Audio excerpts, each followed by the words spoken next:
అందరికీ welcome to my YouTube channel. This is Bhargavi. So యాక్చువల్గా 1 week నుంచి నా యూట్యూబ్ నా ఇన్స్టాగ్రామ్ ఫీడ్లో ఒకటే వీడియో వస్తుంది, which is cheese cake. So అంటే నో బేకింగ్ చీజ్ కేక్ అని చెప్పి ఒక రెసిపీ ఉంది. అంటే ఏం బేకింగ్ చేయాల్సిన అవసరం లేదు, అసలు పొయ్యి కూడా ముట్టియాల్సిన అవసరం లేదు దానికి. సో నాలాంటి వాళ్ళకి కుకింగ్ రాని వాళ్ళకి ఈజీ ఉంటుంది అని చెప్పేసి ఆ రెసిపీ వెతుక్కున్నా నేను. సో ఈరోజు అది ట్రై చేస్తున్నా. వీడియో లాస్ట్ వరకు వెయిట్ చేయండి, దాని రివ్యూ ఇస్తే ఎట్లుందో.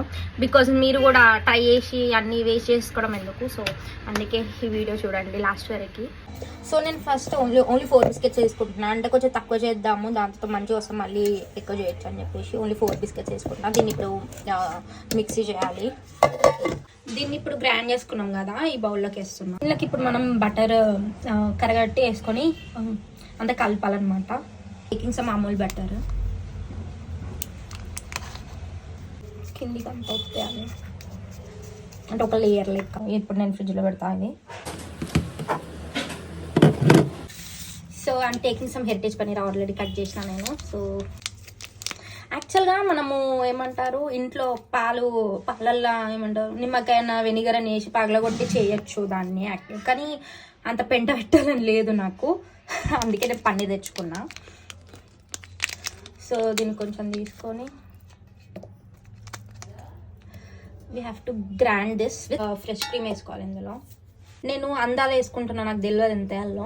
సో ఫస్ట్ కొంచెం వేసుకుంటున్నా, ఒకవేళ మనకి కావాల్సిన కన్సిస్టెన్సీ రాకపోతే అప్పుడు మళ్ళీ వేసుకోవచ్చు అని చెప్పి. మనం ఫ్రెష్ క్రీమ్ వేసుకున్నాం కాబట్టి అందులో స్వీట్నెస్ ఉండాలి కాబట్టి నేను కొంచెం షుగర్ వేసుకుంటున్నా. ఇలా ఇప్పుడు ఒక 1 స్పూన్ వేసుకుంటున్నా. హిట్ ద రెస్క్యూ, నాకు భయం అయితే గ్రైండర్ పట్టాలంటే. సో మా మమ్మ వచ్చేది పట్టడానికి.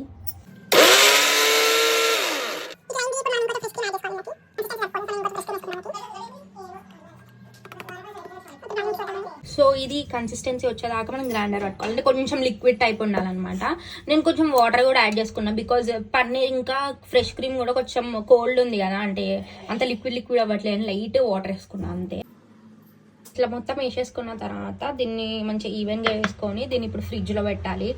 నేనైతే ఒక 2 hours పెడదాం అనుకుంటున్నాను.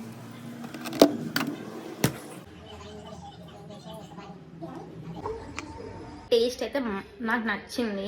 అంటే యాక్చువల్ మనం బయట తినే చీజ్ కేక్ లాగా అయితే లేదు, బికాజ్ అది చీజ్తో చేస్తారు, మనం ఇక్కడ పన్నీర్ వాడినాం కాబట్టి. బట్ టేస్ట్ విషయానికి వస్తే చాలా బాగుంది, నాకైతే నచ్చింది. అంటే చేసినందుకు వేస్ట్ అయితే కాలేదు. సో మీరు కూడా ఎప్పుడైనా ట్రై చేయాలని కూడా ట్రై చేయండి. బట్ నాలాగా డైరీ మిల్క్ చాక్లెట్ అయితే యూజ్ చేయొద్దు ప్లీజ్. అంటే బాగుంది, కాకపోతే అంత స్ప్రెడ్ కాలేదు. So this recipe is thumbs up for me.